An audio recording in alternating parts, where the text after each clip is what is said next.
What's up guys, welcome to your 18th Java tutorial. In this tutorial I'm going to be going over something called nested if statements and also else if statements.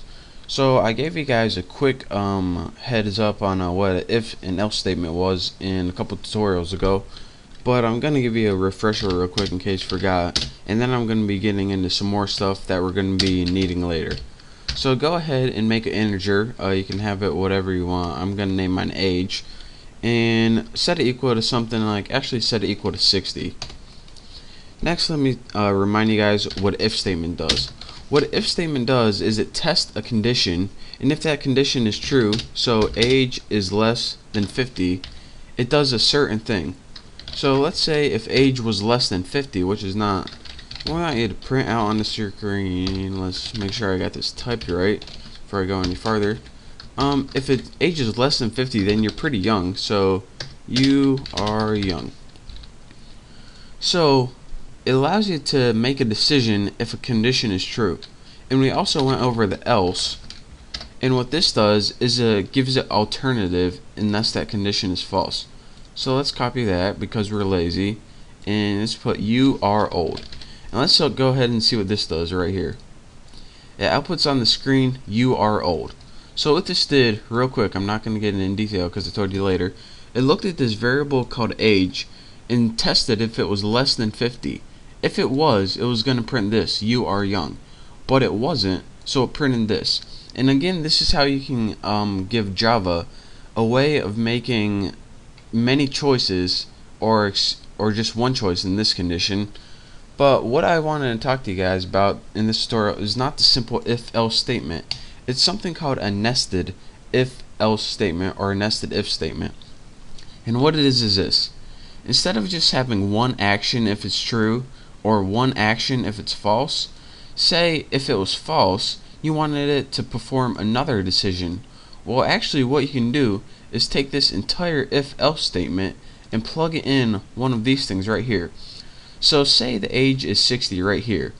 If the age is less than 50, then it's going to do this. Well, the age wasn't less than 50, so it's going to do whatever is in the else statement. So let's go ahead and make another decision in it. Alright, we already know that the age is greater than 50, so let's go ahead, alright, if in that case age is greater than 75, well, what do we want to do? We'll just print out you are really old. So if age is greater than 75, we want to print out you are really old. Else, in that case, age must be greater than 50 but less than 75.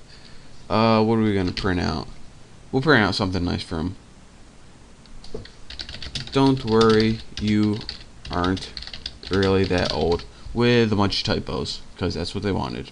So let's go ahead and run this, and when we do, it says you are old, don't worry, you aren't really that old. And let me show you guys what happened right here. This entire thing is your main if else. This is what's going to happen if it's less than 50, and this is what's going to happen if it's greater than 50. Now if it's greater than 50, which it is, the first thing it's going to do is print out the statement you are old. And then it's going to say, alright, what else do I do if it's greater than 50? Oh, I got a whole nother decision I got to make. So aside from this entire decision, I got to make another decision. Is my age greater than 75? No, it's 60. Well, then I'll go to this one. Don't worry, you aren't really that old. So again, that's how you can embed an entire if-else statement inside another if-else statement. And you could have just as easily put this in the first one, but I decided to put this in else because that's where our decision led. So that's your quick tutorial on how to make what this is called is actually nesting. When you have one if-else statement inside another one, it's called nesting if statements or nesting if-else statements.